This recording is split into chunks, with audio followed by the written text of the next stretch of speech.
Maayong adlaw mga higala, maayong adlaw karaga. Aniya na pud kita karon alang sa laing episode para sa DILG Caraga Connect. Kung ato ang balikan, nagpahigayon kita sa atong pinakaunang episode bahin sa mga basic na konsepto sa Local Government Code of 1991. Kung diin, atong himay-himay kung unsa jud ang LGC ug ang importansya niini. Gisundan usab nato sa atong ikaduhang episode kung diin hisgot kita og digital security pinaagi sa atong kaubang ahensya ang DICT. O karon, para sa ikatulong episode, magstorya na pud kita bahin sa isa ka isgutan ng pinakakomon apan dako nga isyu sa atong komunidad, ang illegal na droga.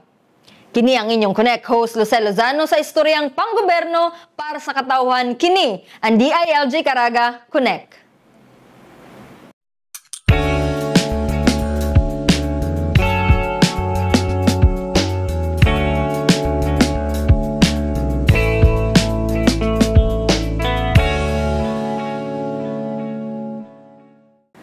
The DILG has been consistent in its effort to support and encourage local government units and other stakeholders to accelerate and intensify its campaign against illegal drugs. The department issued Memorandum Circular number 2017-58 in April 2017 highlighting the roles of the Barangay Anti-Drug Abuse Council or BADAC and its committees in drug clearing operations.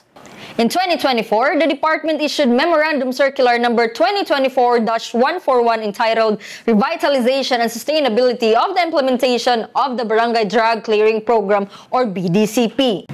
This Memorandum Circular is being issued to supplement and empower the issued board regulation of the Dangerous Drugs Board or DDB and address several provisions provided therein. Talking about Barangay Drug Clearing Program or BDCP, it refers to the holistic and whole-of-nation approach led by PIDEA, with DILG, PNP, and DOH as members in addressing the drug problem to attain resilient and self-policing committees by enlisting the participation of LGUs, government agencies, and various stakeholders. For further details of this program, please watch this presentation from PIDEA Caraga. So good morning once again sa ato ang mga participants karon for Sikap BADAC 3.0. So this Sikap BADAC also kanang ang goal pod is para ma-capacitate mo labaw na sa ato ang barangay drug clearing program. So this time since tanan na adring barangay except sa duha is remains to be affected barangay, so ato ang i-discuss karon kung unsa ang process sa pag-clear sa inyong barangay. So all eyes and ears karon kay para next year since may moratorium, di ba, na-inform mo natin moratorium because of the election. So maybe next year for sure prepared na dyan mo, no? We are expecting na sige. For the discussion lang no regarding the moratorium, we only have 3 activities nga gi-suspend nga wala gipadayon because maybe pwede siya ma-politicize during sa election. First is conduct of house visitation. So katong mga ano ninyo, mga for house visitation ninyo, i-invite na lang ninyo sila, dili na lang ninyo i-house visit. Naman mo other activities na pwede ninyo ihatag sa ila or maghatag letter na lang sa ila of invitation encouraging them na mo surrender o mo intervention. House visitation next is ang updating sa drug list. So karon mag-check ka sa inyong folders but dili pa siya updated because dili may maka-issue og CBWL sa inyo ha because appeal siya sa moratorium nga ipastop. But rest assured nga katong mga personalities na nasa inyong listahan is the same person nga mo reflect next year unless otherwise na ay newly identified. Okay? So katong mga nasa current listahan ninyo karon i-work out gyapon na ninyo.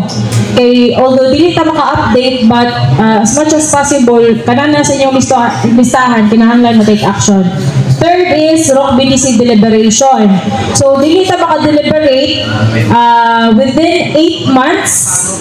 So after sa pag-lift sa moratorium dihara ta maka-deliberate. So much better nga mag-intervention mo karon sa inyong drug personalities kay wala man siya naapil sa tulong ka buok nga moratorium katong house visitation, updating sa watch list and sa deliberation. So ang intervention program wala siya gi-suspend. So So magpadayon mo sa intervention program, magpadayon mo sa inyong documentation para by the time ma-lift next year ang moratorium, automatically kaya na ninyo mag-apply right away. Okay, so let's move forward with our first topic for this morning, declaring drug-affected barangay as drug-clear. Next po. Ano ito? Okay. So order of presentation, classification of barangay, procedure in declaring drug-affected barangay as drug-cleared, and documentary requirements. So gamay ra siya. Next. First is the classification of barangay. Next po.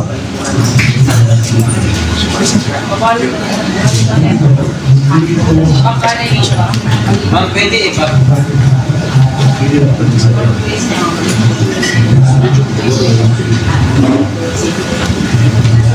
First is classification of barangays. Why is it na kinahanglan maibalaan na to ang classification sa inyong barangay? It is because para ma-identify na to kung unsa nga strategy or unsa nga activities na kinahanglan buhaton ni barangay sa ilahang community. For classification of barangay na atay 3 kabuok nga mga classifications. First is drug unaffected barangay. A barangay that has never been plagued or beset by any PWOs, pushers, drug den, maintainer, toddler, protector, and so on and so forth, and illegal drug activity and illegal drug facility. So, dara pa lang, kung wala mo ana, ibig sabihin, drug unaffected mo nga barangay. Walay pusher o user, walay drug den maintainer. So, kana, diha mo qualify as unaffected. But for your, for your classification ka ng mga present rin nga barangay, is nata sa affected, no? So, magtaka mo nga, ay natin, barangay nga kuan, walay drug personalities, walay user o pusher. Yes, naa ma'am and sir. Ang example ano ng mga barangays are those from far-flung areas. Katong mga lagyo na kaayo ba? Siyari makaabot pag drugs ito. Siguro marijuana plantation, ana. Pero mostly, wala jud. Wala makaabot na illegal drugs. That is why naa-jud mga barangay tag as unaffected barangay. So next is drug-affected barangay. Kani, kung kato ka ganina, walay presence, kani, present tanan.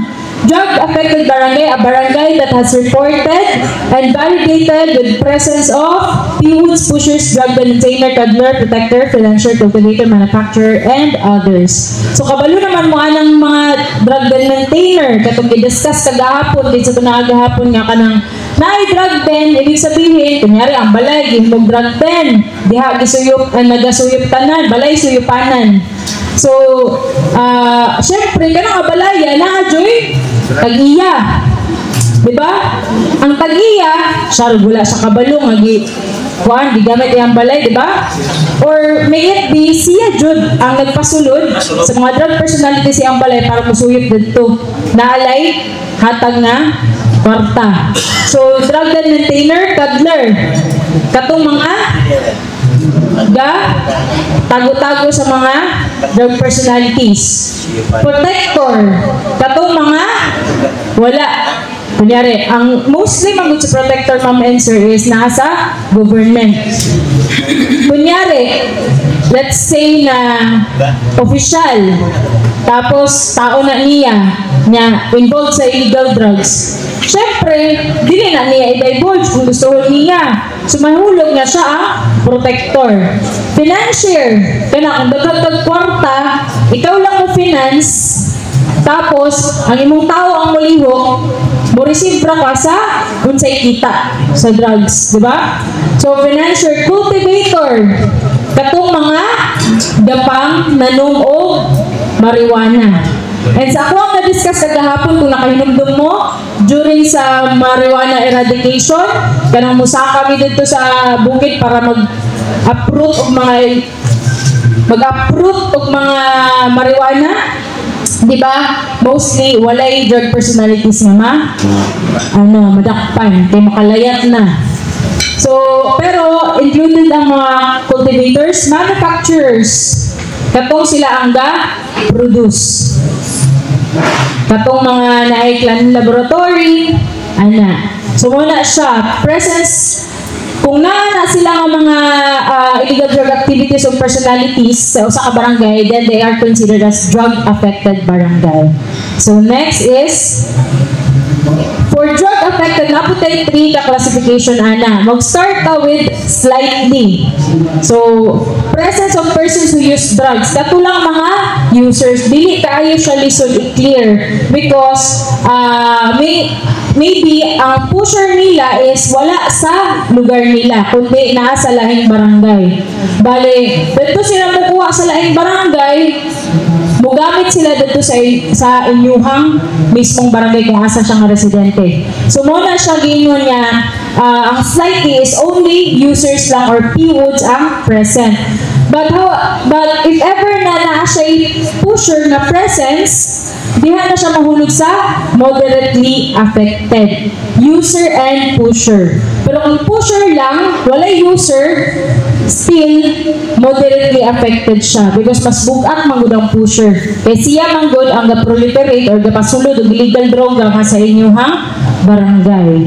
And then, if present tanan, like sa akong gingon kaganina, na presence of drug maintainers, standard protectors, financial cultivators, manufacturer, high value target, katong mga professional nga, parehas kagahapon nga akong i-discuss na teacher, pero nadakpan siya. So, they are considered as high value target. And others, existence of illegal drug facilities. Katong mga marijuana clandestine, katong mga shabu clandestine laboratories. So, they are considered as seriously affected. Sa Caraga region, we only have, I guess, 2 ka-seriously na drug affected. Muna, 2 ka-seriously because of marijuana plantation. So far, wala pa po tayo dito na reported na clandestine laboratory. So, muna siya, slightly, moderately, and seriously. Mangutan ako sa inyo ha, kabalo na ba mo kung sa inyo ang drug affectation? Kinsa diri ang slightly, katong users lang. Slightly, wala sila kabalo kung unsa. Kinsa diri ang moderately ang barangay. Users and pushers. Kamo, okay. Murag tanan moderately diri. Walay slightly. Slightly. Anatay slightly. Sila slightly. Okay, mas maayo slightly lang. Lisod ang moderately kay lahi pusher. Kaya unsa gani ang intervention sa pusher? Balay silangan. So, muna siya. Okay, good thing. Walay seriously diri ha? Okay, maayo. Sige. Next. For the classification also of the barangays, if affected mo, it could be drug-cleared barangay. If kani siyang classification is previously drug affected, subjected to BDCP and cleared by the Regional Oversight Committee. So kung mag-undergo mo og application sa inyong clearing sa barangay from drug affected, pag ma-approve mo sa ROC BDC, dukdukan mo sa or hatagan mo resolution, i-declare mo as drug cleared barangay. So another status na pud na, another classification na pud na. So napud tayo classification na drug cleared barangay. And for drug unaffected barangay, they still have to undergo application for drug-free barangay na classification. Why? Because although wala sila presence of illegal drug activities sa ilahang barangay, but still, they have to be informed kung unsa ang effects sa illegal drugs o unsa ang ilang buhaton para dili makasulod ng illegal drugs sa ilahang community. So they still have to guard their barangay through conduct of advocacy, mga drug preventive education, mga campaign, inana. So still they have to apply for a drug-free status. So one of the classification is drug-free status. Next. Procedures in declaring drug-affected barangays as drug-free. So please take note sa ato ang mga procedures because from start to finish, dili kayo ma-finish, kaya napaghihapon tayo validation, di ba? Kinahanglan nato ni siya i-take note para basic na mangutanan ni siya. So kung you will note the basic, you will go back with the basic, magaidan jud mo sa inyong pag-implement sa barangay drug clearing sa inyong barangay.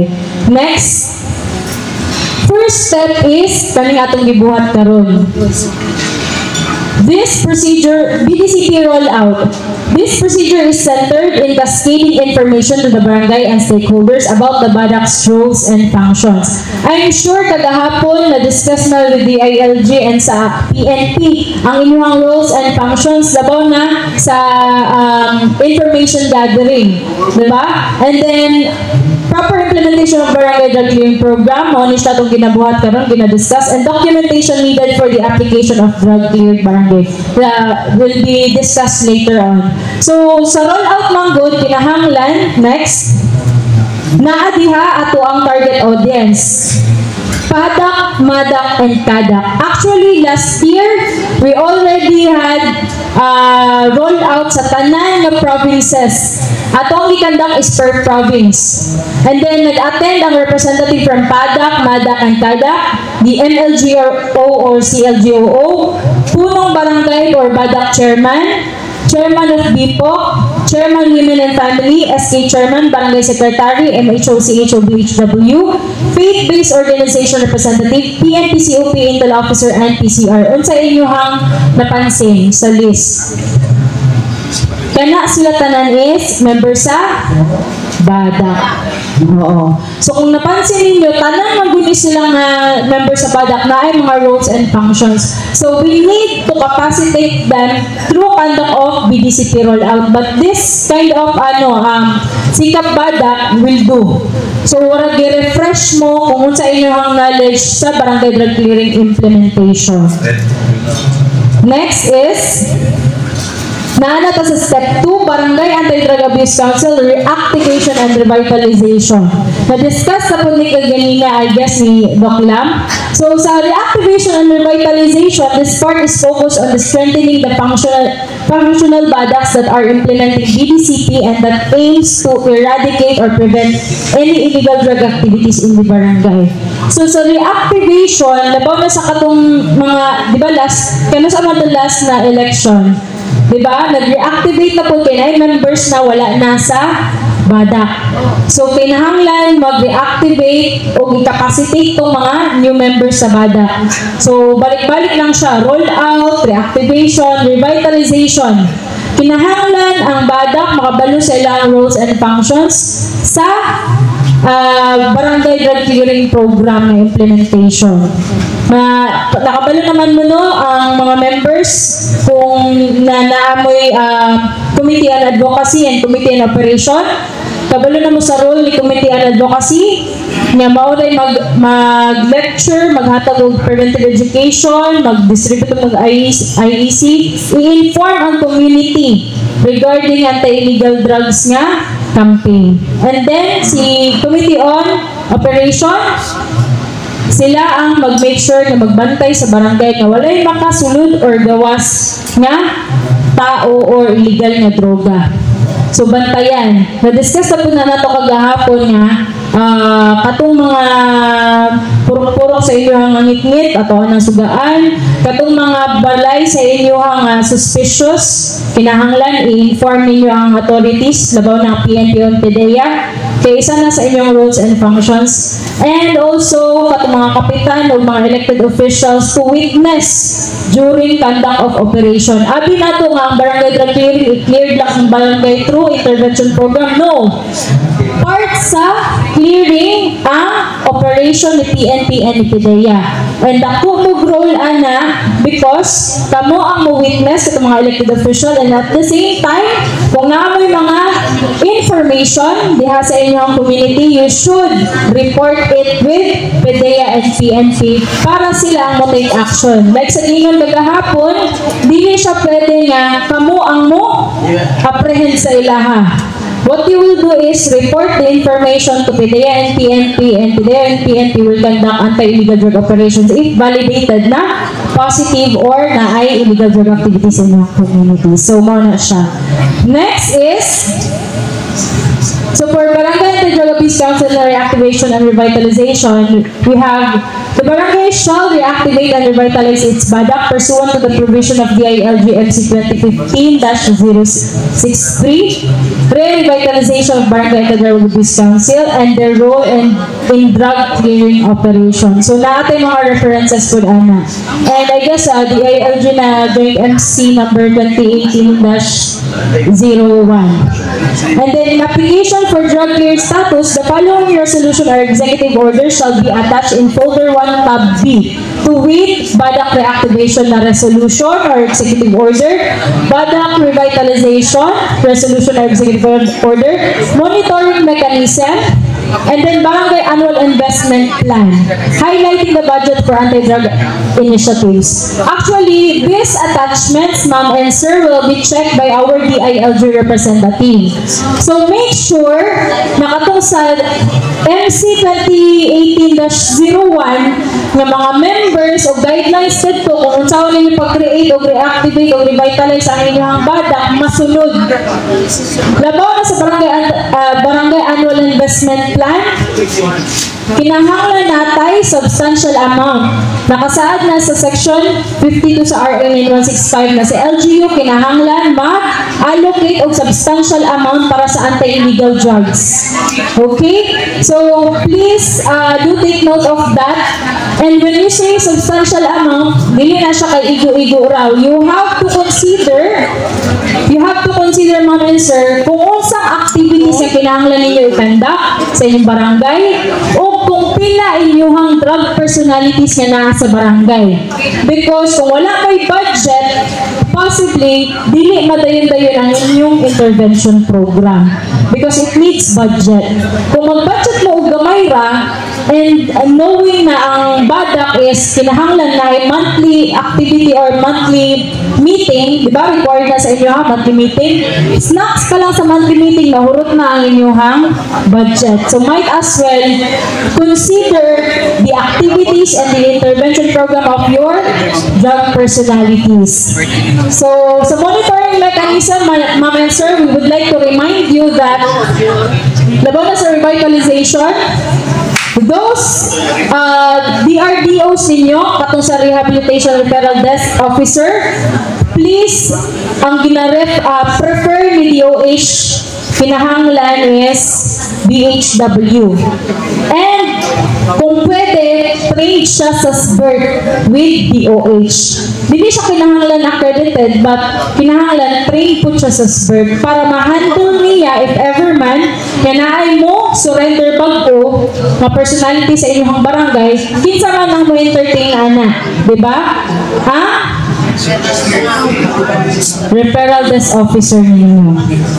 So, kana pa lang siya nga side, ako na kay siya grown. Kay although, let's say, ma-clear na inyong barangay, pero wala ta kabalo, naana po'y mo surrender sa inyo kay gusto magparehab. So, dili na to walaon ang sa monitoring mechanism na to. And then, we would also like to remind you na katuloy niya ang BADAC auxiliary team. Pila gani ka BADAC auxiliary team per population? Kinahanglan ay 25 per 2,000 population. So, kinahanglan i-consider po na ninyo. Okay? So, muna siya para sa step 2. Next is step 3, watch list management. Dere, kani siya ang pinaka-crucial po. This is the judicious part of the BDCP wherein list of reported individuals allegedly involved in illegal drug activities are categorized and shall be subjected to appropriate intervention. So kung makabalot ka sa process ani, next.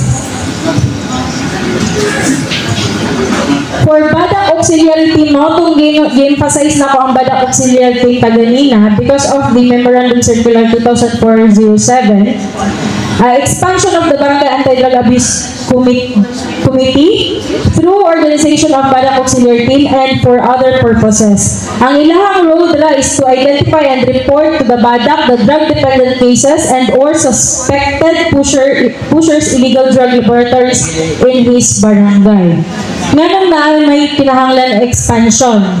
because dili kaya ni kapitan nga magmarites sa barangay kung kinsa ang mga drug personalities diha sa ito ang community. So might as well i-establish niyo yung badak auxiliary team para sila ang magbantay sa community o sila ang mag-report if na ay suspected drug personalities nga nagsulod diha sa inyong barangay. Sa inyo nga, active ba yung badak auxiliary team? Naa ba sila training as badak auxiliary team? Di ba na sila mga trainings dapat? So hopefully makapacitate sila. Wala, sir? So dapat na sila mga trainings para makabalo sila sa ilang role kay sila ang pinaka importante diha sa ato ang community nga magbantay. Masunod na kaya yung train? Pwede mo mag-request sa DILG or PNP or PDEA po. Pinana sila yung mga certain trainings na kinahanglan na undergo para makapacitate ko nato sila. So, muna siya, kinahanglan nato si Badak Auxiliary Team and si cluster leaders ninyo. That is why natin house clustering po. Para mahibalaan, di ba sa house clustering nato, ang house cluster leader supposedly kaila sa mga tao sa atong sa iyang cluster. So, kung naay mo sulod bago, ibig sabihin, kinahanglan na niya bantayan. So, isa gihapon na siya ang house clustering. Next, what are the sources of information of BADAC sa community? Kanang mga hugong-hugong, wala ba yung aso nga mong kumkum? Kung naay aso, naay fire, naay kadyo. Diba?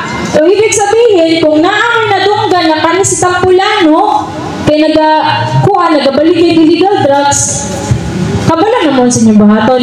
Ipa-imbestigahan na ninyo or inyuhan ang ipabantayan sa inyong badak auxiliary team o sa inyong house cluster leaders. Okay? And then, if ma-verify ang information na ay involvement, next, ang badak auxiliary team must report sa badak. Next,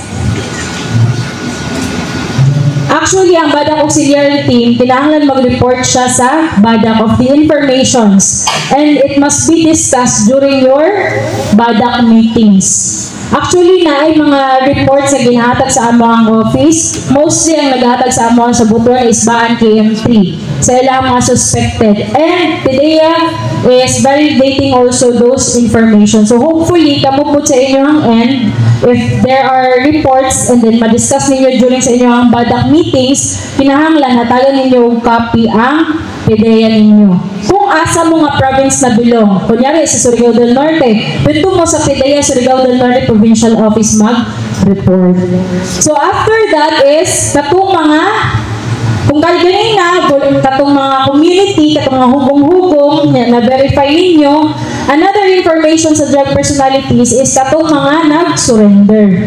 So isa to sila sa ma-include sa ito ang watch list. So, like sa nakita ninyo, no?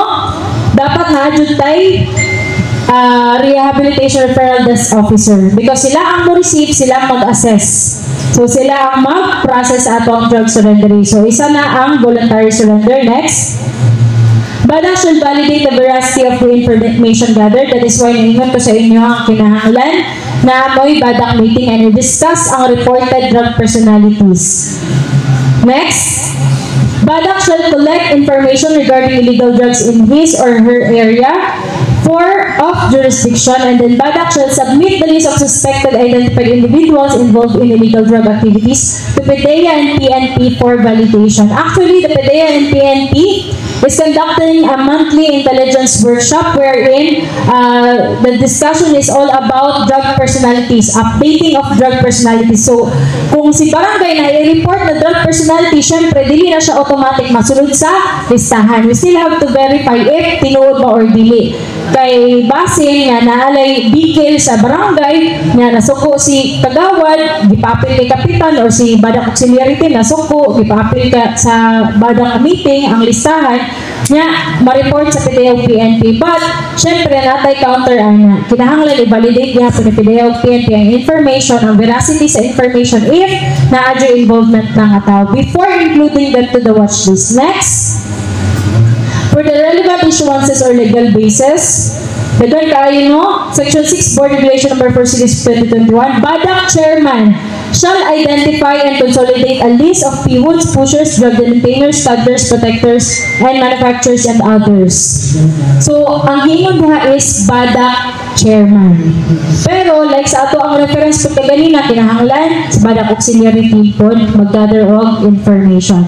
But, i-consolidate lang ni Kapitan. And then, DILG-MC number 2015-63, BADAC shall gather and update data on all drug-related incidents and its effects on the peace and order situation in the barangay, including listing of suspected drug users and pushers. So, dako kay og role si BADAC kay kamudyo supposedly ang mag-consolidate sa drug personalities o magbantay kung naabay drug personalities diha sa inyo ha.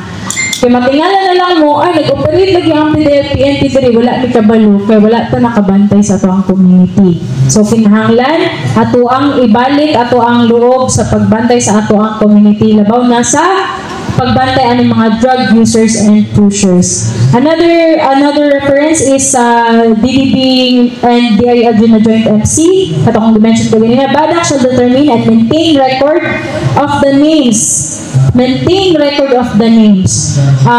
Kinahanglan na agyapon mo listahan o dili na mawala sa inyo ha. And you should keep it and make it confidential.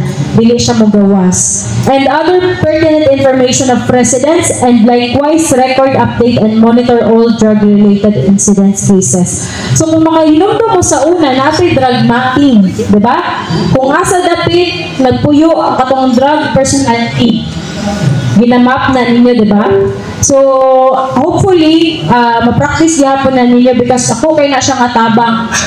And then, katong mga hotspot sa inyong area, like sa katong na-mention ka ganina nga, ay kagahapon na sa purok lang mag-abutanay. So, kung kabalo mo nga sa purok ga-abutanay, kinahanglan na ay magtao sa inyong mga purok or magronda or mag-guard sa inyong mga purok. Basta katong mga reported sa inyong mga kami nga lugar ang kapba kay daghang kay tao, perminti, lahi-lahi nga tao.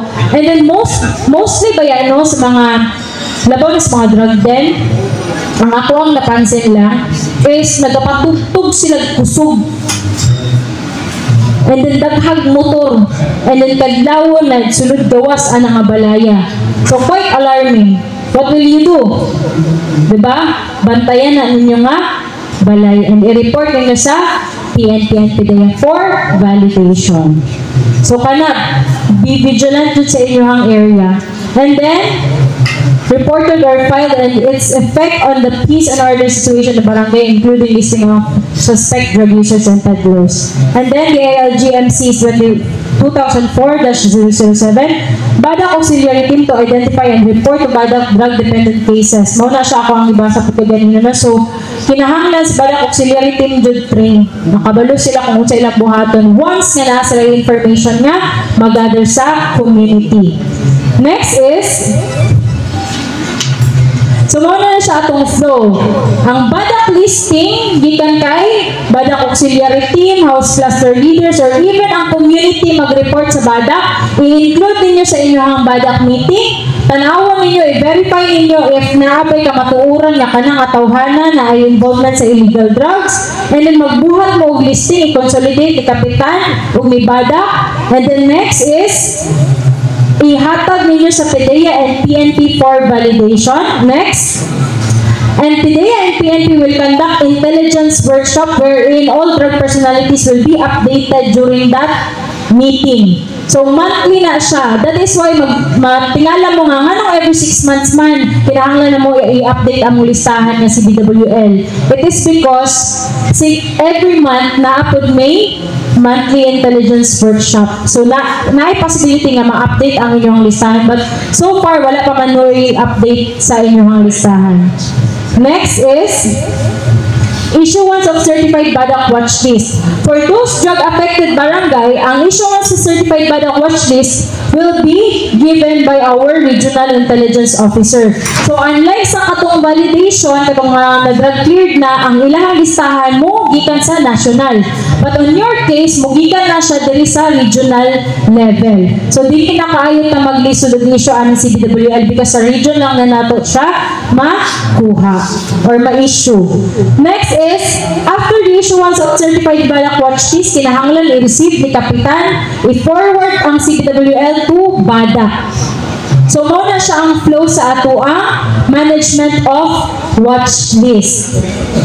So, taas-taas pa kayo siya, no? And then, step 4, syempre na natay listahan. Kailan natin sa mga other personalities nga, kinahanglan na to aksyonan. Next is conduct of house visitation. Pakibalik po. House visitation. The house visit will be conducted to inform and convince the PWOODs and pushers identified in PDEA PNP CBWL of the available appropriate intervention programs which they could readily avail. Very important si house visitation. Why? Because dito mag-establish of relationship with our drug personalities. Dili nato sila during house visitation, hurat-huraton. We need to explain to them nga nung naa sila sa listahan, nga nung kinahanglan nila mag-surrender, ug sa ang pamaagi nga ilang i-undergo para mawala ilang pangalan sa listahan, which is mag-surrender and undergo intervention program. So next, the ADAC-BADAC with the presence of PNP will locate and visit the PWOODs and pushers identified in the list. Ang presence of PDEA is optional lang, but most of the time, gina-invite po mi sa barangays to assist them in the house visitation. So, importante kayo ang presence ni BADAC diha. Because PDEA and PNP alone cannot locate those drug personalities because we don't know the area. Ang kabalo sa area is si BADAC. So, hopefully, every time na natay BADAC nga, natay house visitation, full support ato ang BADAC. Not only si Barangay Secretary ha, but those mga kagawan nga included sa members sa BADAC. Then PNP shall prepare the after activity report per scheduled house visit conducted. This must be supported with pictures or videos. But pictures will do. Labaw na naatay after activity report. For after activity report, ang mag-produce ana is si PNP. So kamo mangayo lang mo o copy kay PNP. And make sure ha na maghatag jud si or magbuhat jud si PNP og after activity report. So you should have close communication with your PNP. Di ba naman tayo police sa barangay? So closely coordinate with your police sa barangay with regards to this house visitation after activity report. Kay sa ilahan ni. And this document will be checked by the PNP representative during the ROC BDC meeting. So next, step 5, processing of surrenderers. Mauna ni siya kung one-stop shop. This is the provision of one-stop shop for the processing of surrenderers, including the identification of appropriate intervention modality. So, unsa man dapat ang nasa one-stop shop? Next. Validation of residency and conduct of assessment using assist tool. The validation of residency and conduct of assessment, this is provided by rehabilitation referral desk handled by the barangay health worker. So that is why we prefer barangay health worker because sila ang trained to assess the drug personalities. That is only one of the activities atong one-stop shop ha, the validation and the assessment sa atong drug personalities. Next is profiling and booking procedure that will be conducted by PNP. Individual na siya na profiling of surrenders. So kung gusto po si barangay nga mag-obtain of copy, so kinahanglan na po mo inyong own na profiling sa inyong drug personalities. Sa profiling sa itong drug personalities, kinahanglan mostly dapat kompleto jud ang ilahang information. So naatay mga format sa sa profiling na naa sa PNP. So pwede mo mangayo sa ilaha.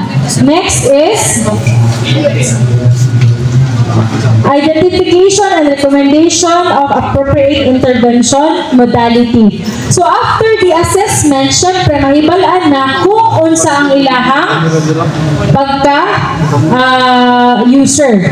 So dala na mahibalaan kung pwede lang ba siya sa general intervention, sa community-based drug rehabilitation, CBDRP, or sa treatment and rehab na yun. Diha na itong mahibalaan if unsa ang modalities ng intervention. Next. Isa sa mga activities sa one-stop shop is the conduct of drug testing. Diba natay at least 3 nga ginapangayo lang sa inyo ha? But kung kaya ninyo daghan, pwede ra po, much better. But prior to the intervention, kinahanglan mag-conduct ta o drug test during sa one-stop shop. That is one of the activities. Muna siya, pwede siya na present PDEA and PNP. Next. So for the activity design module of the intervention program, I know you already have activity design. Ang activity design is very important to know if the intervention program nga gikandak ninyo sa inyong PWOODs are properly conducted. Kaya dili na to siya pwede nga dili proper pag-conduct because ginalikayan na to ang relapse cases. So kinahanglan thoroughly masunod na to ang activity design in accordance sa DOH na protocol for rehabilitation laban na sa community days. Next is so matong activity design ma'am and sir, kinahanglan maka-attach siya sa inyong folder. Ang mag-check aning activity design will be our representative from DOH. Next is determination of appropriate intervention program. For low risk, we have general intervention. For moderate risk, we have CBDRP. Pero sometimes, ang moderate risk, DDE. And then high risk, if mag-high risk siya, they have to undergo drug dependency examination. Kaya identify nila if pag mild risk or mild substance use disorder, ibalik siya sa community-based drug rehabilitation program. But if moderately siya, pwede siya outpatient sa DATRC. But if severe na dun siya, kinahanglan i-inpatient na dun siya sa drug rehabilitation facility. That is why kinahanglan ma-certify yung CBDRP because kinahanglan na amoy DDE practitioner. Kaya in any case, nga pag-assess sa BHW na severe ang ligawas, dapat mo-undergo siya o DDE. And then, kinahanglan natin mga MOA with DATRC. So, I guess, ang mag-asikaso na sa inyo is ang inyong MHO and the MADAC for the CBDRP certification. But, as for your information, mauni siya ang mahitabo if mauni siya ang result sa assessment during sa one-stop shop. Next. Step 6, implementation of intervention programs. Next. We have appropriate intervention programs for our PWOODs. PWOODs pa lang nino, general intervention, CBDRP, outpatient program, inpatient drug rehabilitation facility. For general intervention, the DOH certified PNP recovery and wellness program, brief interventions, individual and family programs, health and psychoeducation, psychosocial, spiritual, sports, hours, days, weeks, and month-long intervention program. Muna siya dapat ato ang makita sa intervention sa general intervention. Dili lang kay katong mga physical wellness like katong basketball, zumba, dili na siya dapat maulang ang makontain sa general intervention. Kanang dimension diha must be undergone by our PWOODs.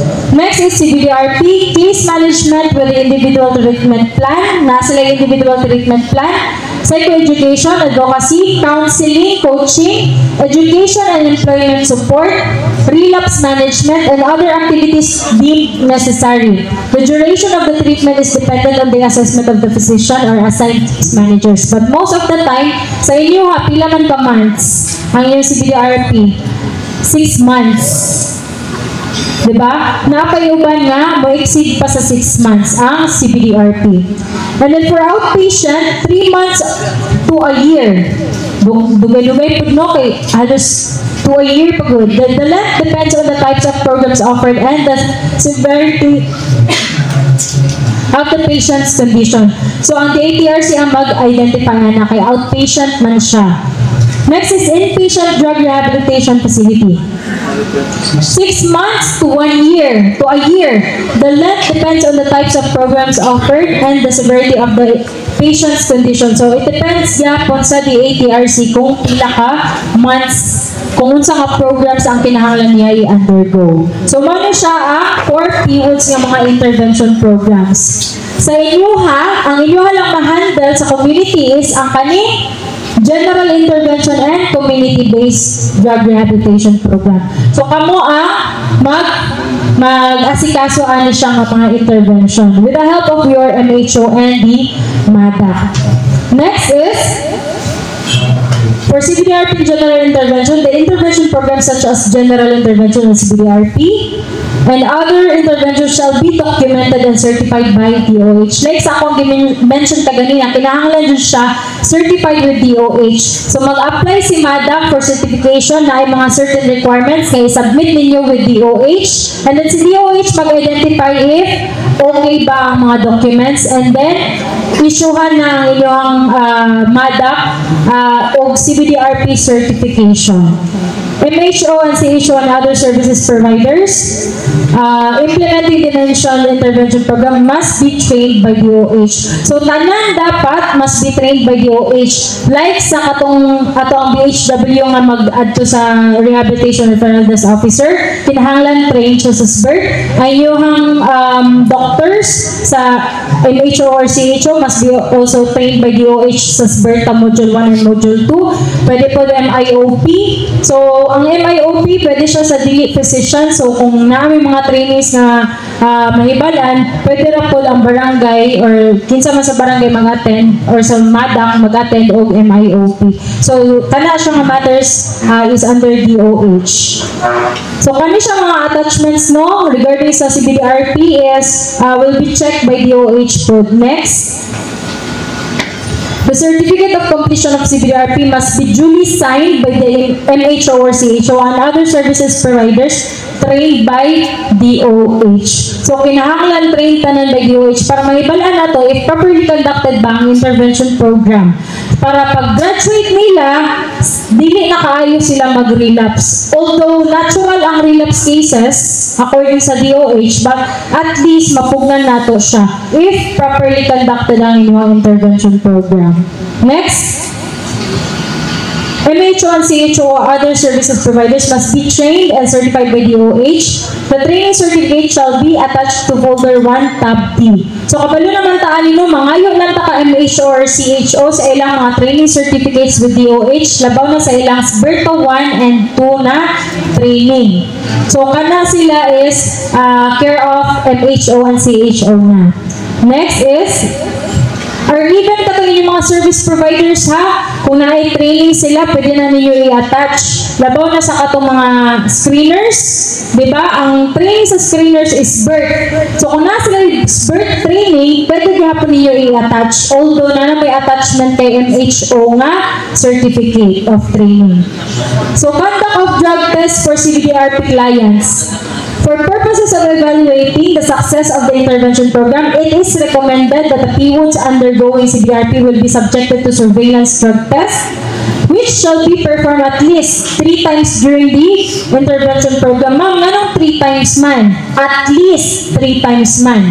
Because kinahanglan katong sa atong one-stop shop sa sugod pa lang na natay drug test na i-conduct upon admission of the client to the program. Kung maka-remember mo ko ganina, sa one-stop shop pa lang na natay drug test. And then anytime within the program compliance period para mahibalan if may sink in ba dun sa ilaha ang mga topics na ginadiscuss sa ilaha during intervention program. So kinahanglan during sa intervention in between ana naamoy mga drug test. Dili lang kay isa, pwede po inyong follow-upan og another mga drug test.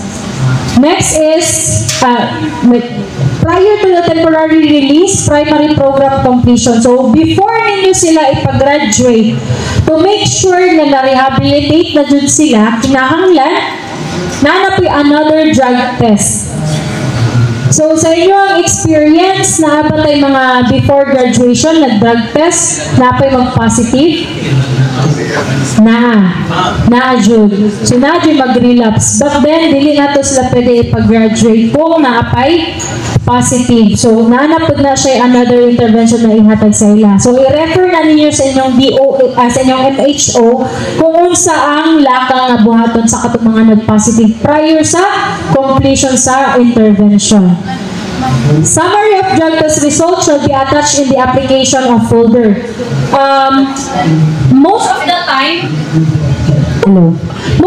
time, ma'am and sir, ang ato ang problema is the documentation. So, tanan-tanang nga activities nato gikan pa sa dapat tanan natong activities documented ni barangay. Like sa house visitation, kabalumantang ang magbuhat after activity report is si PNP, but still, si barangay must document that activity. Pag-apot sa one-stop shop, kinahanglan gihapon si barangay mag-document anang activity. Kung kinsa to ang mga PWODs ninyo nga niadto sa one-stop shop na na-assess. Tapos, kinahanglan documented po ang mga drug test. Kay most of the time, ang mo ang ma-encounter na problema is wala may result sa drug test or wala may kabalo kung kinsa ang ipang drug test. Pwede naman kung ninyo i-restock kung kinsa itong mga ipang drug test and ang result is pangayuan na ninyo sa inyong MHO. So documentation, module na ang ibalik-balik ninyo sa inyong self na kinahanglan, i-comply ninyo every after activity. So, ang summary of drug test result will also be attached to the folder and will be checked by DOH representative. Next, appropriate intervention for pusher. For pusher, kinahanglan mag-undergo sila sa Balay Silangan Reformation Program under DDB Regulation number 3 Series of 2022. And then, Balay Silangan Reformation Center refers to a reformatory facility that caters pushers and pre-bargainers. Nganong kinahanglan manlahi ang intervention ni pusher? It is because dili sila pwede nga isagol ni user. Kaya mudako ang ilahang connection.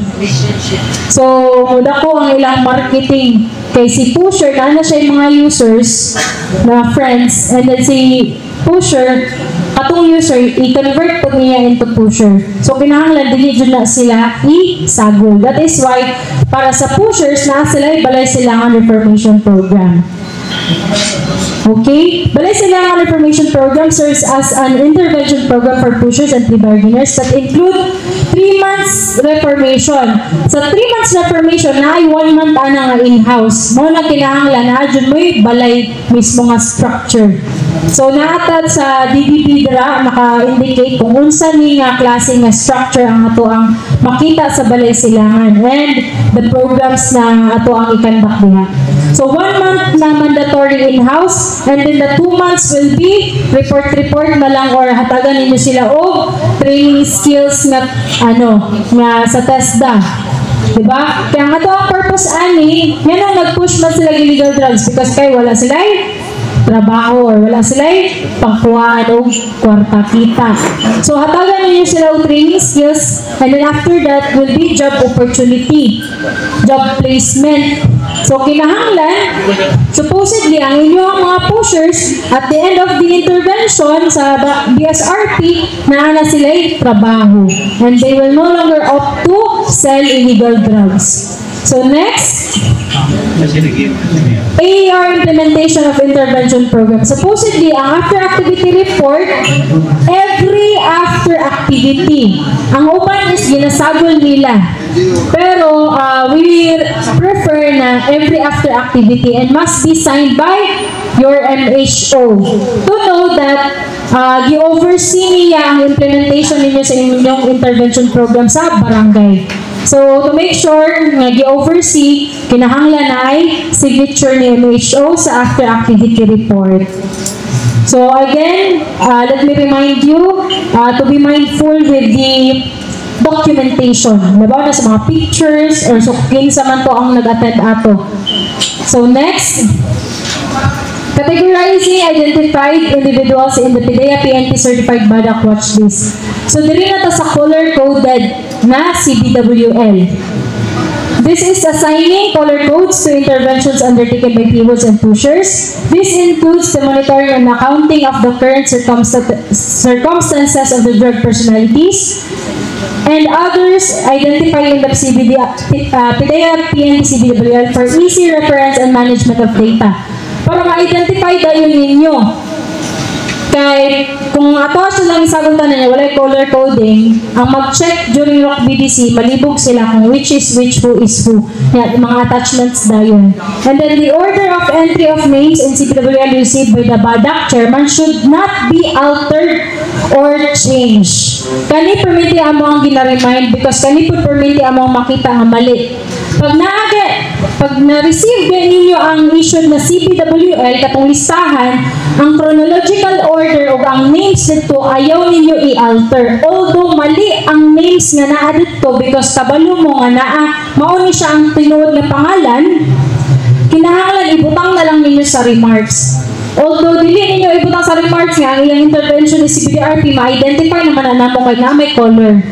So, dito ninyo ibutang ang tinuod na pangalan sa remarks. Ayaw ninyo i-alter.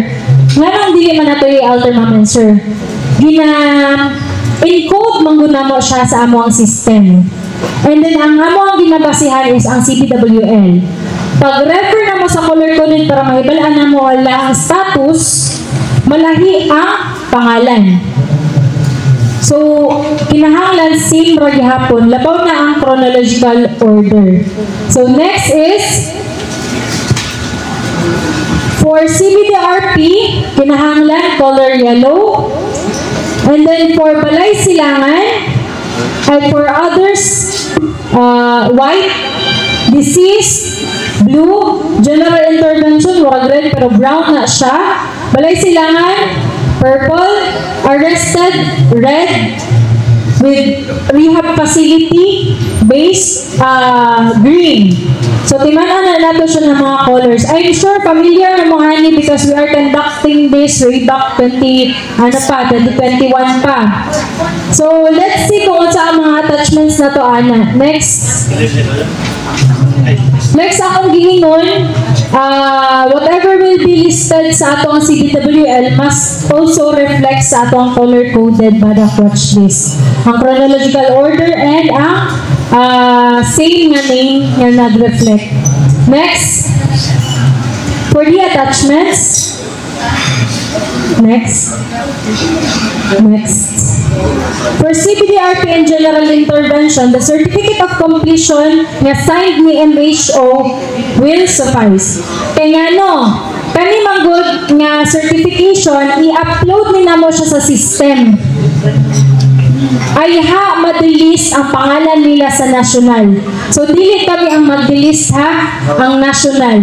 Gina-upload din namo. That is why, kinahanglan na mo yung mga certification. Muna, gina-required yun nato siya. So, for CBDRP and General Intervention, Certificate of Recognition or Certificate of Completion. Next. For rehab facility, na-apoy certification ang DATR si Ana. So, pangayuon na to sa ilaha. Next is Balay Silangan Reformation Program. Kaning sa Balay Silangan, taas-taas na siya. Labaw na sa ato diri sa Caraga Region na 17 out of 17 established Balay Silangan na alantay tulo ka buok nga operational na Balay Silangan. For those municipalities na walay operational na Balay Silangan, for admission, for purple tab, pushers for admission admitted and or graduated from Balay Silangan Reformation Program, the following documents must be attached. For admission, Balay Silangan Reformation Center to be established or to LGU without operational BSRP, an affidavit of undertaking must be attached, barangay certification under oath, PNP certification. Sa barangay and PNP certification, dapat naka-indicate dito that the identified individual in the list is no longer involved in any legal drug activities for certain duration.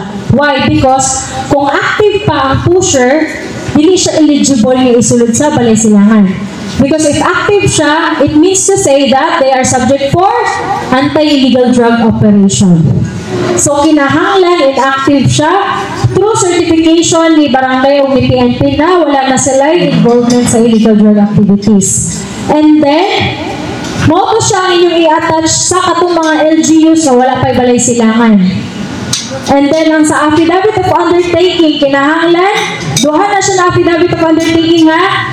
Affidavit of undertaking ni Badak Chairman, indicating therein nga siya ang mahimong responsible pag naanay balay sila ang reformation ng LGU, siya ang mahimong responsible nga katong tawhan na ito nga nag-surrender as pusher, iyang ipasulod o ipatiwas sa balay silang reformation program. Another affidavit of undertaking will be issued katong kay drug personalities kay pusher. Kinahanglan si pusher ma-indicate dito sa affidavit of undertaking na once nga naanay balay silangan, musulod o mo-complete siya sa intervention program. So, duha ka affidavit of undertaking o duha ka certification of no longer involved in illegal drug activities for those LGUs na walay BSRP. But, for those na BSRP, for admitted or ongoing with operational BSRC, certification of admission signed by the program director. Ay, ma'am, pwede ready ay na nag-undergo pa lang siya o BSRP, pwede na may magpa-apply for drug clearing? Yes. Pwede mo mag-apply. Maski ongoing pa na inyong pusher kay for sure, mo-complete man dyan na siya sa intervention program kaysa sulod dun sila good. So, the admission nga certificate, okay na siya i-attach ninyo sa inyong folders. And again, ang color is violet siya gihapon. Pero i-remarks ninyo undergoing BSRP. And then, for those established judo graduates na, certificate of completion, same sa general intervention and CBDRP. Certificate of completion signed by the program head of the BSRC. Next is, so muna siya ang example sa affidavit of undertaking. Nahatagan na po ng mga barangay sa aning templates. Next. Certificate of no involvement. Next. By PNP and Badak to siya. And then, for rehab. So, we're done with the pushers. Kato na po ang mga nag-severe. Na-admit sa rehabilitation treatment facility. For drug abuse treatment rehab attachment, certificate lang nga na-rehab siya dito or certificate of completion signed by the program head puts nila sa DATRC. So, individual certificate na siya of completion or enrolled of the rehabilitation periods must be attached. So, pwede po siya, although di pa siya complete sa iyang rehabilitation sa DATRC, pwede gapon mo maka-proceed for clearing. Ibutang lang again sa remarks nga undergoing with attached na certificate from DATRC. So next, for arrested drug personalities, kinahanglan maka-attach ta og spot report. Labaw na sa katong naa pa sa station ang katong drug personality, and then progress report.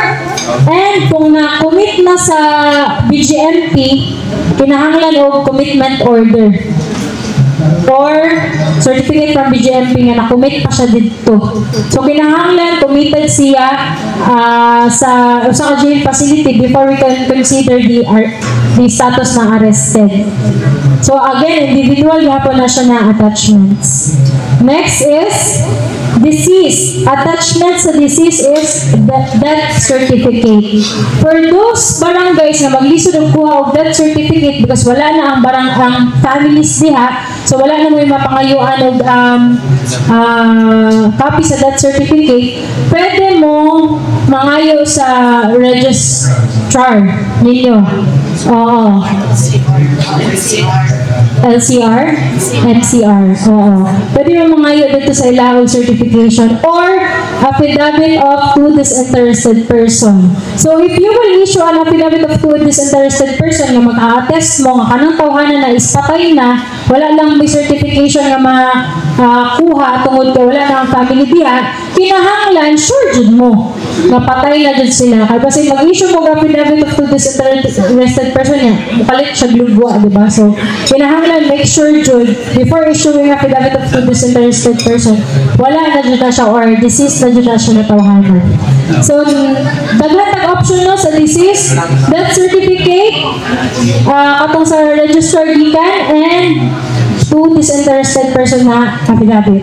Next is for white tab. Kani taas could be sa white tab, no? For individuals validated to have transferred residence to other barangays, for sure daghan mo ani labaw na with the circumstances sa individual personalities ninyo na adyo na siya mag-transfer. And then no longer exists or cannot be located. If you say no longer exists or cannot be located, it means to say that personality previously residing in your barangay. And then, at the moment na ipangita ninyo siya, wala na siya sa inyong barangay. And sa inyong residency, di ba dapat 6 months? Nga wala na siya, dapat wala na po siya sa inyong listahan sa residence. So, kana i-consider po na ninyo. If 6 months na siya wala, kanat located na siya. Or no longer exist in the barangay. Labaw na itong mga transient. Di ba recorded na ninyo mga transient sa inyong barangay? Reported na sa inyo, ha? So, kung transient, wala dyan may mabuhat kung balik siya, kung asa siya na-reside. Pero sa inyong certification, ma'am and sir, ayaw ninyo ibutang na previously residing in the barangay. Kaya di naman siya resident, transient lang siya. So, inyong ibutang is a transient of this barangay. But upon monitoring of this barangay, na-identify na this personalities can no longer be located. So, ano siya? Dapat i-indicate dun ninyo sa inyong certification kung transient. Kung resident, previous resident, resident. Next is did not exist in the barangay or unknown. Dirita ma-confuse. Si did not exist and si no longer exist, ma-confuse ang barangay kung kinsa ni sila. Kung kagani na sa no longer exist is previously residing or present sa inyong barangay, karon na wala na, kanin did not exist, wala jud na sa inyong barangay. Wala jud na ninyo na ilhan. May it be, gilista lang diha, pero dili day taga diha. Kaya kami atong listahan way back 2016 pa. So, kinahanglan, i-identify nyo na ninyo sila. Dapat i-separate ninyo si no longer exist o si did not exist. Labaw na katong mga alias. Diba sa una, dagatog alias. So, kung di na ninyo ma-identify, no longer, did not exist yun na siya. So, muna siya ang difference ni no longer exist or did not exist. And then, double entry or oneness. Dere. Ano mga man yung certification sa double entry and oneness? Para i-upload po naman niya siya sa system. Kaya dapat manggod, tanan nga personalities is consolidated. So, kung may pag-double entry, dapat na ay attachment po ato nga oneness, oo. And then, different po sa oneness. Labaw na sa katong mga wrong spelling or mali o pangalan. Yung ma-identify ninyo nga si Juan Luna is si John Luna, Juday siya. So, mag-certify mo og oneness or same person ni sila. Nga nalista sa CBWL pero later identified mo ni siya iyahang tinuod nga pangalan. So, another certification. If you have several na mga personalities nga mali ang pangalan sa atong listahan, pwede isahon na ninyo o certification. Warang adjacent lang sa name sa katong nakalista sa CBWL ang tinuod nila nga pangalan para dili na mo malisudan o panotarize. Kaya tanan na documents nga attached must be notarized. So, that's it for double entry and oneness. And a reminder po sa double entry, ma'am and sir. Sa double entry mga God, kinahanglan i-identify niyo sa inyong certification kung unsa ang number sa nag-double entry. That is why wala na mo ipa-alter ang chronological order sa ato ang listahan. Pag abot sa inyo ang color-coded. Kay, like, let's say si number 1 o si number 2 is nag-double entry. So, i-indicate niyo sa inyong certification nga si number 1, nga mauni ang pangalan, o si number 2, nag-double entry.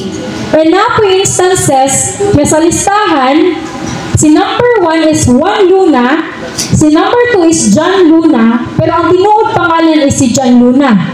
Si Juan Luna nga nasa number 1 is same person ni number 2 nga John Luna. So kana inyo ha pong specify sa inyo ha certification.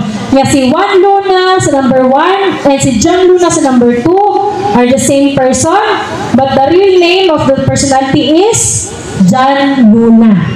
Okay? So dili ta ma-confuse, kinahanglan tama atong spelling, tama ato ang names sa certification, because once nga i-submit na ninyo sa AMUA and then mapansin na mo nga na ay mali og spelling, ay dili din kami.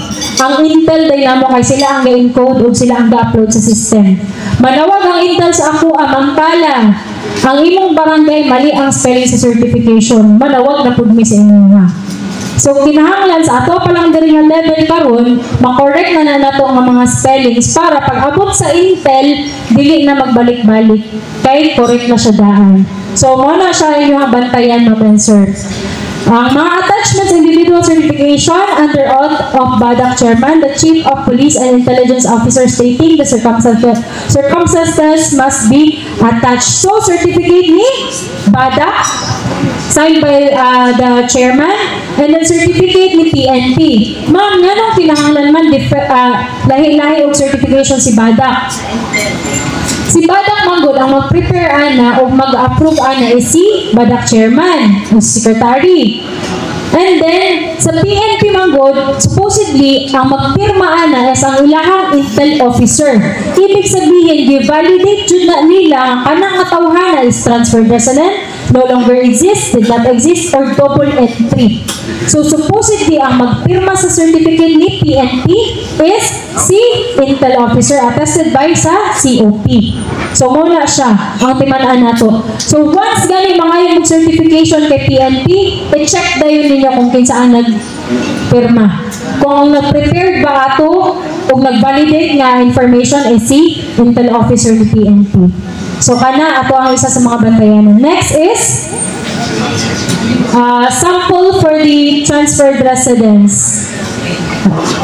So sa transferred residence, we have 3 attachments. Certification ni BADAC Chair, certification ni PNP, and certification sa barangay kung asa siya nag-transfer. So kinahanglan sa certification, so kung asa siya nag-transfer, kinahanglan certificate of residency jud. Yes. Kay ang ato amang mga na-encounter is clearance. Barangay clearance ang gina-attach. Although nakabutang manggod dito sa barangay clearance, diba nga, this personality is a resident of this barangay. So makaingon gyud ta nga pwede na to siya. Pero as much as possible, ma'am and sir, certificate of residency jud ang ato ang ipa-issue. Yes, kompleto jud. So tulo ka attachments for transferred residence. Next is no longer exists or cannot be located. Certification lang ni PNP o ni barangay. Nga kana siya katawhana, wala na diri sa barangay makit-in.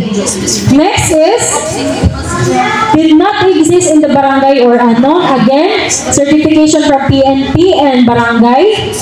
Next, double entry and or oneness. Again, certification ni PNP and ni barangay. As you notice, no, nakabutang jud diha nga si Mr. Kuan and Mr. Kuan listed and certified by the watch list of barangay blah blah blah is the same person under the name of Mr. blah blah blah. So, certificate of double entry and oneness. So, kinahanglan i-indicate jud ninyo para pagbasa na mo, gets na mo, kanilay silang katawhan na isara. So, next is step 8, application for declaration of drug cleared status. Kompleto na inyo ha? Folders. Na-check na inyong folders. I-endorse na mo karon sa ROC BDC. Next. For the application of BADAC shall ensure the completeness of the documentary requirements of the application folder. So, si barangay mag-apply pa lang sa level ni Provincial BDCP Officer. So, kung sa Surigao del Norte namin naka-assign na PBO, and so other na provinces. For Butuan City, ang PBO sa Agusan del Norte ang naka-assign sa inyo. So, sa ilahan mo, muduol. para magpa-check sa inyong folder. Kaya sila, mutabang dyan na sila sa inyong kay wala na sila designation kundi ang Barangay Drug Clearing Program. Pero sahay, kuan yapon, hugot yapon sa operation. But ang major nila job is to check the folders of the barangay. Next. So, we have folder 1 and folder 2 na requirements. Sa folder 1, makita na ito diha ang application letter. Attachments nga i-check ni DILG, which is Badak Reactivation Revitalization Monitoring Mechanism, and Badak Barangay Annual Investment Plan. And then the list, which is the PDEA, PNP, CBWL, with complete signature. With complete signature na naman, kinahanglan nakapirma si Kapitan. Ibig sabihin, di-receive ni Kapitan ang listahan. Next is DOH training certificates of CBDRP for MHO, initial screeners, service providers, and DDE for physician.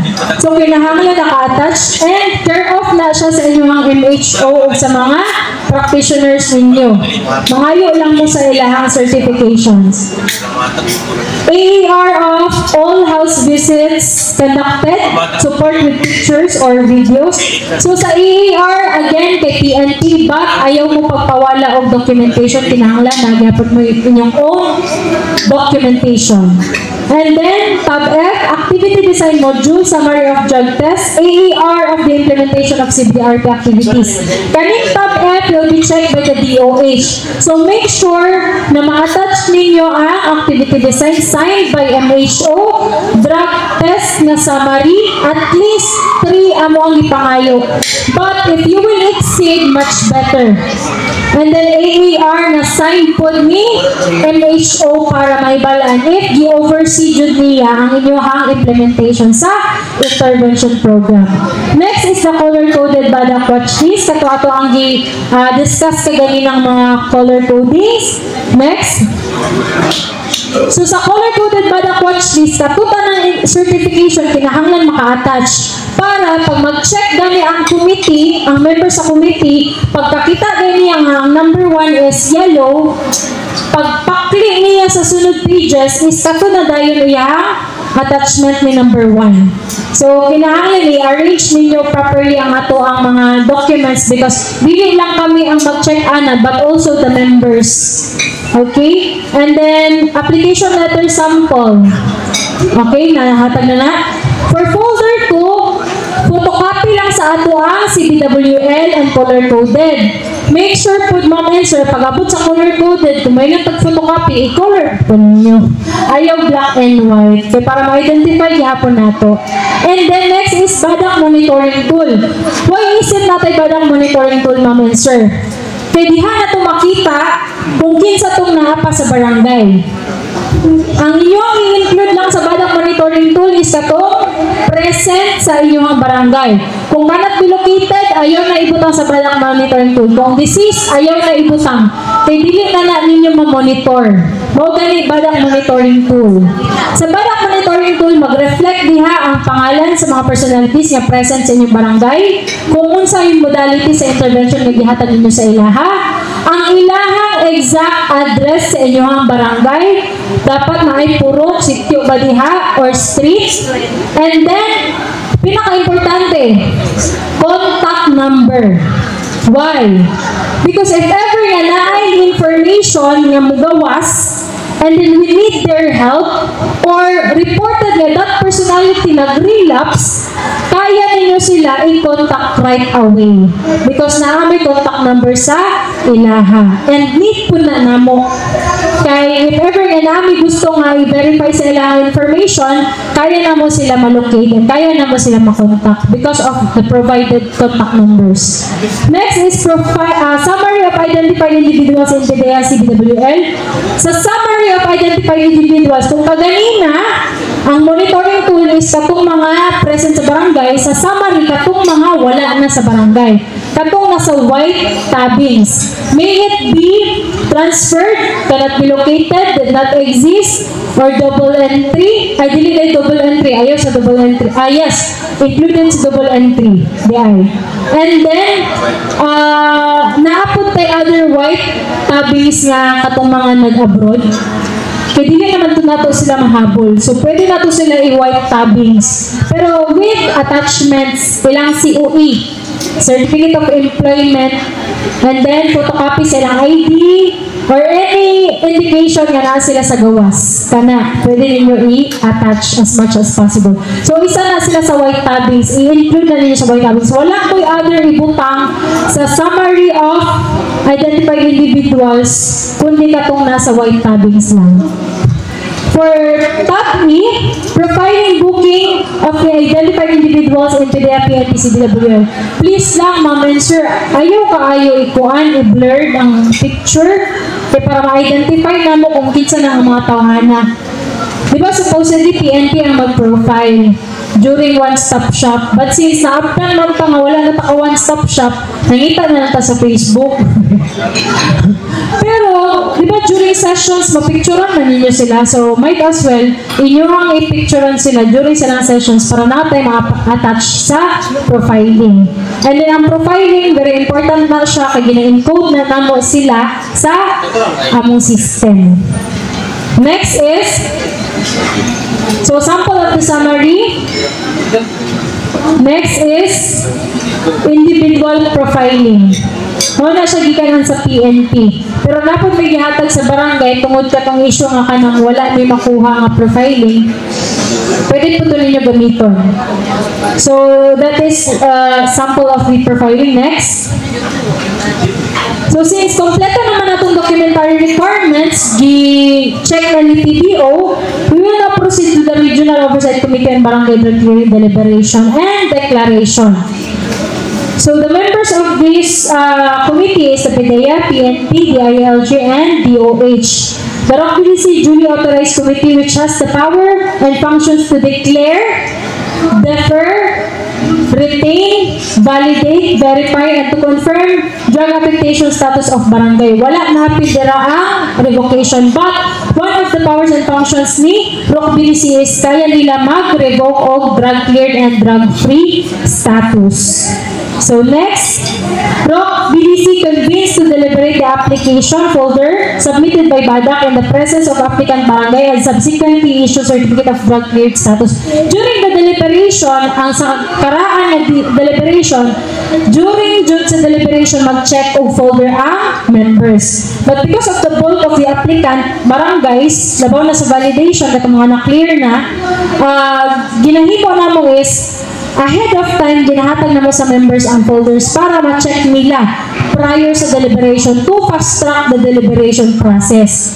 So, by the time na ma-add na sa deliberation ang inyong folders, make sure na ato ang BADAC nga chairman o kung wala man si BADAC chairman, any member of the BADAC must be present.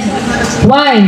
Kay tungod, pag na-question ang ROC-BDC members sa attachments ninyo sa inyong folders, kinahanglan matubag ni BADAC member.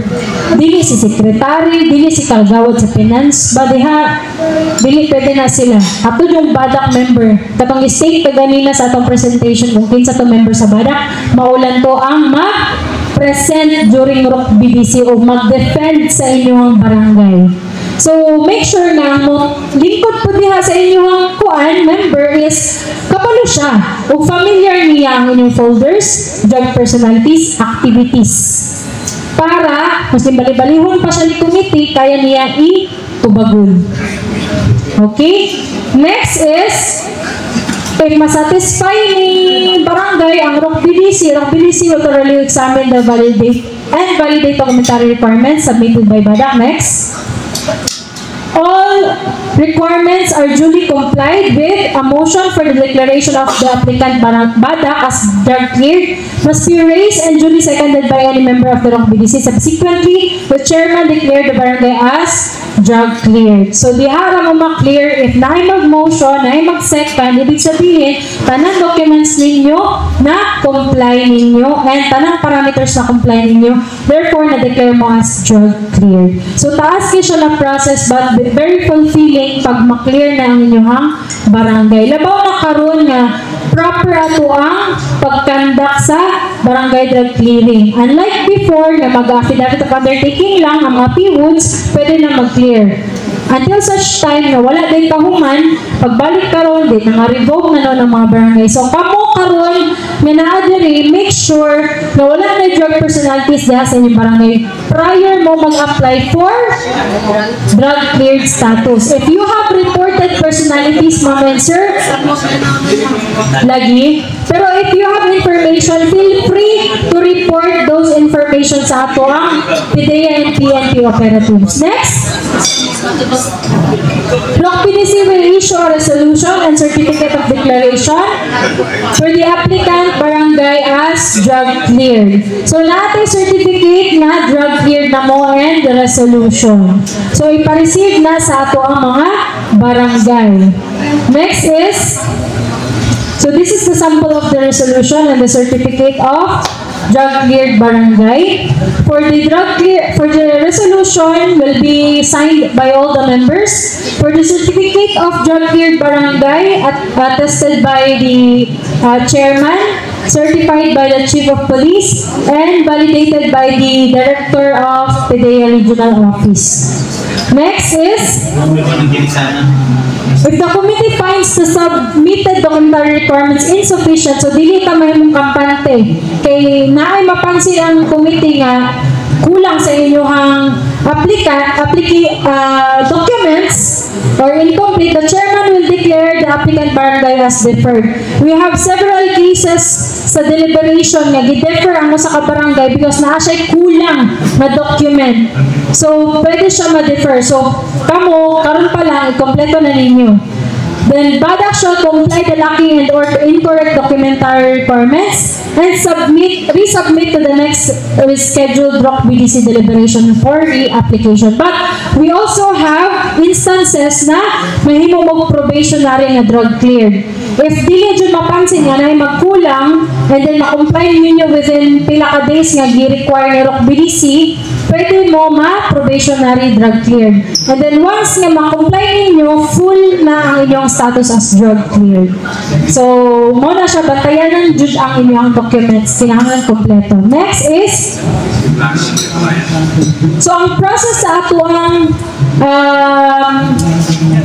implementation sa Barangay Drug Clearing Program, mag-start dun siya sa rollout, reactivation, revitalization, management of watch list, conduct of house visit, processing of the surrenderers, and then implementation of intervention program, categorizing identified individuals in the PDEA PNP CBWL, the application of the applicant barangay for drug clearing status, and then deliberation, and then the issuance of resolution and certificate of drug cleared status. So, taas-taas siya nga proseso, but kailangan na siya na makomply. So next, so that will be the end of presentation for the process of declaring a barangay as drug cleared. Og diha natapos ang atong ikatulong hugna bahin sa illegal drugs. Giawag namo ang tanan sa pagsubaybay sa mga niaging episodes, ilabi na sa ikapat nga hugna kung diin maghisgot kita sa review and amendment sa 1991 Local Government Code. Kung aduna ka mo'y botisgutan nga topic, you may send them to our official DILG Caraga Facebook page, and we will also appreciate if you like and share this video. Kini usab inyong Connect host Lucel Lozano sa istoryang panggoberno para sa katawhan. Kini ang DILG Caraga Connect.